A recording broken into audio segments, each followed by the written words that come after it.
I love the dynamic between you guys. Thanks. The first episode is all I've seen, mind you, but from what I've seen, it's a great kind of chemistry. Did it take something unique to build that, considering you guys play, father and son? Or is that just kind of natural, just kind of comes with the territory? Was it the first poo-poo joke or the second poo-poo joke that we bonded on? I think it was the first one. First, right away, right out of the gate. Yeah. I think it was that. Yeah. Which did it for me. I don't know about you though. No, right away. Well, my favorite part, this was well into shooting though, was when I'm sorry for saying this, but we did a take, and then I asked him if he could do the take as Malthazar from Galaxy Quest, and he went right into character, and I just started dying laughing. He was like, I don't do that character, I won't do that for anybody, but I'll do it for you. Because we were ready to bond. We were ready to bond, yeah. No, I think that what the reason that we get along is both have a similar sense of humor, I guess. Right. It gets us in trouble though. Yeah. Because I'm the old guy. He's still the young buck who just goes in and just we're gonna get in trouble today. I go, no, I don't want to get in trouble today. He's like, yeah, we're getting in trouble today. He's like, oh, God, it's so much fun to get in trouble. Just looking for banana peels to slip on. It does seem that like a natural fit that you guys end up being, the father and son. Well, Dylan always references, when we're actually in a scene, how the dynamic is so comfortable that father and son are actually like two buddies, but that's in it. Once we see it, though, like when we saw 104, 103, what did we see? I forget. What's the one where well, you don't want to give it away, but yeah. When I had to go back to work. Yeah. What I mean? I don't remember that. I don't know. But remember we saw that one squeezing together, into the door, and you looked at it together for the first time and went, "Oh wow, he's that guy." You know what I mean? I'm not gonna lie to you. I have no idea what you're talking about. Well, let me remind you. Dylan and I have kind of so much fun on the set. Well, we have fun, right? And it's not until you actually see the show you realize you get a sense of character. Right. That's one of the benefits of doing a show while it's on the air. You get to watch it, you get to go back to work and make adjustments, and you get this show, we've done everything we needed to do. We're going to watch it, and we won't have the benefit of going back to work the next day and saying, oh, but we had the benefit of watching an episode, and I remember your look of understanding of the character. He's like, oh, he's like that. It doesn't matter. And it was so revealing to me how powerful it is, the writing is, and how what the show is, because he was so distinct, such a fresh character, such like a selfishness about Griffin. He's just a naturally manipulative guy who you can't help but love. Right. And those are elements that I never would have seen in the scene because I love Dylan so much. And then you see it on screen and you go, oh man, he completely manipulated the situation. Oh, like he's a con artist. Yeah, but unconscious or conscious, whatever, I'm not going to make that judgment, but he knows how to do that. He knows how to get what he wants out of his dad. Yeah.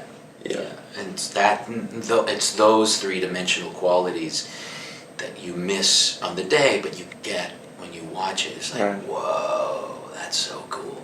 I remember we got a script. I think it was like episode 4 or 5, and it was like just before the lines start, there's a little description of it could be like Griffin and Dr. Allen are walking down the hall, and it was like Griffin and Dr. Allen are walking down the hallway, and then it's in giant capital letters, no smiling. And I knew it was because we started every scene we would do. It'd be like this big fighting scene, and we would find a way to get along. That's good. I don't want to fight with you. So finally he's like, stop getting along, guys. Like, all right.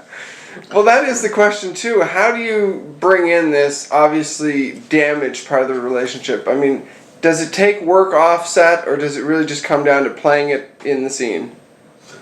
Well, I think part of us getting along and trusting each other,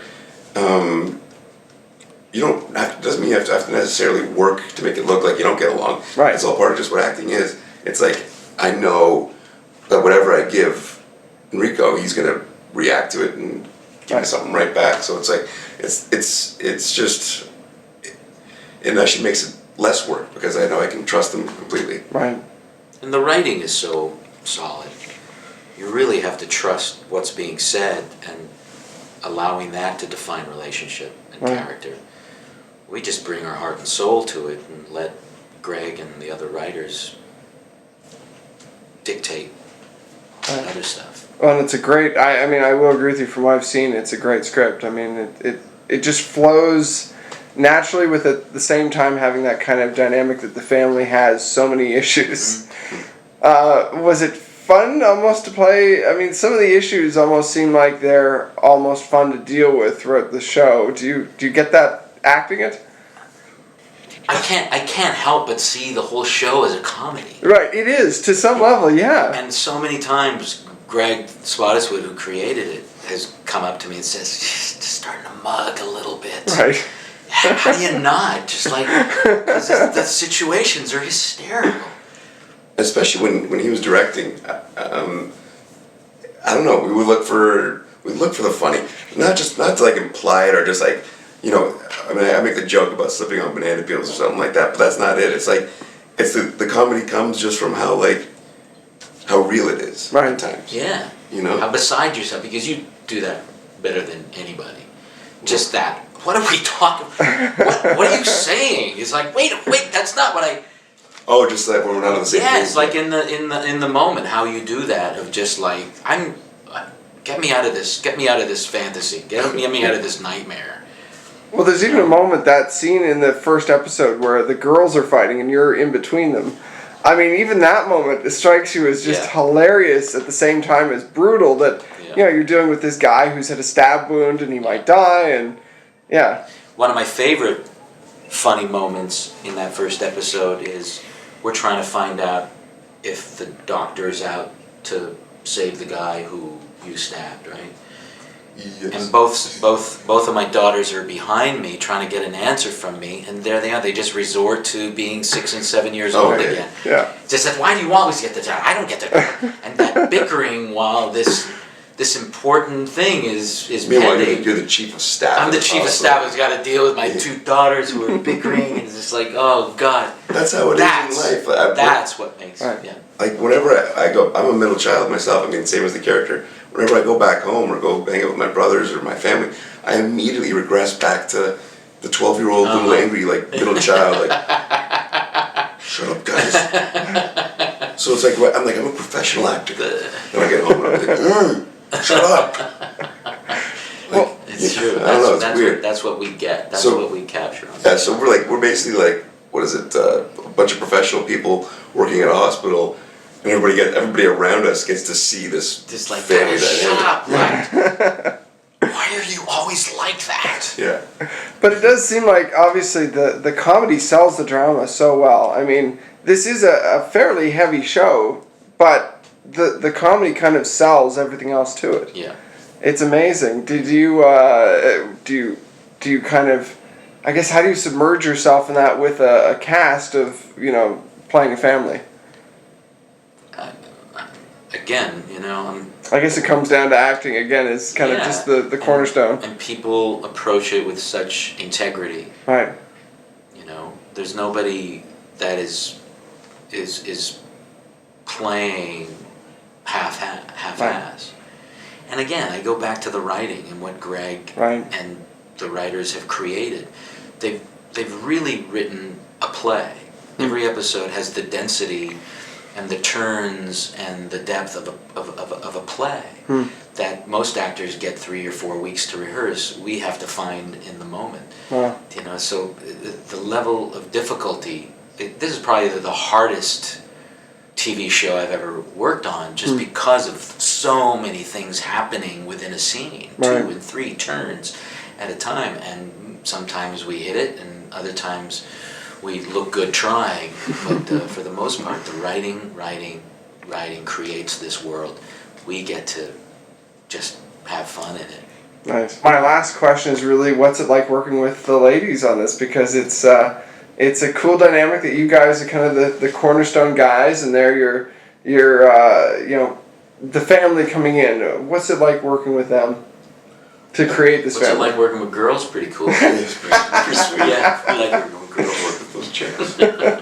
I'd say Sarah Canning's character is the cornerstone. She seems to be like, her character's kind of like the glue of the show. Yeah, you sort of see it all hinge around her. Yeah, that's how it felt to me. I mean, I'm sure, everybody's got their own look at it, which is good. It can be seen from the show itself doesn't try to manipulate you into feeling a certain way about somebody. It's just very is what it is. And for me, I mean, maybe that's just because Griffin's relationship to her, like she's the glue. Right. I think, and then maybe you see it differently. But I agree. Certainly, if there's a character that's gonna attract people, it's gonna be the Melissa character because she's so clear cut. I mean, Sandy's a doll and a half. I mean, Sarah Allen, of course, she's a doll and a half. But that character of Sandy, she's the heart and soul. Right. She's the caregiver. He's the confused one. And Mel is that one who's really trying to just hold on. And Dad is just like, okay, we got to corral Dad's managing it all, which is pretty straightforward. But yeah, the confusion and the back and forth of the Mel character is by far my favorite character in the show. Yeah, she's her own worst enemy. Yeah, and you see it happen every time. Yeah. Well, you're pretty much your own worst enemy. Yeah, like the Connors are each their own. But you're worst not. enemy. But Griffin is just he's not OCD. He could use a little OCD. Yeah. Mel is completely off the charts. As people, they're amazing too. Sarah Canning and Sarah Allen are just great. I mean, it's a rare thing for people on a show to all get along so well. Right. And we just really did without. I've always had the benefit of getting along with actors, but I generally do. Yeah. I just mean for everybody. No. I know you've had your things, but I'm just so happy at the level of integrity on this show. It's across the board. You know what I mean? The writers are there, and the actors bring it every time. And he's probably one of my favorite actors I've ever worked with because he's just so about getting it. And it's like, oh my god, it's just like, it's awesome. I like you too, man. This is a bit of a bromance, really. No, you know what I mean. I've had wonderful bromances on. I adore Hugh Dillon. I adore all those guys on Flashpoint. But Dillon just brings an element of intelligence. But he's one of the most intelligent people I know. But watching him in the world of acting and watching that logic bounce against something so arbitrary like acting is just so fascinating and exciting and entertaining to watch because he's so talented. But he's trying to figure out a Rubik's Cube, and that's hysterical to me. That's hysterical to me. And he's gonna make sense out of it. I'm gonna get it, damn it.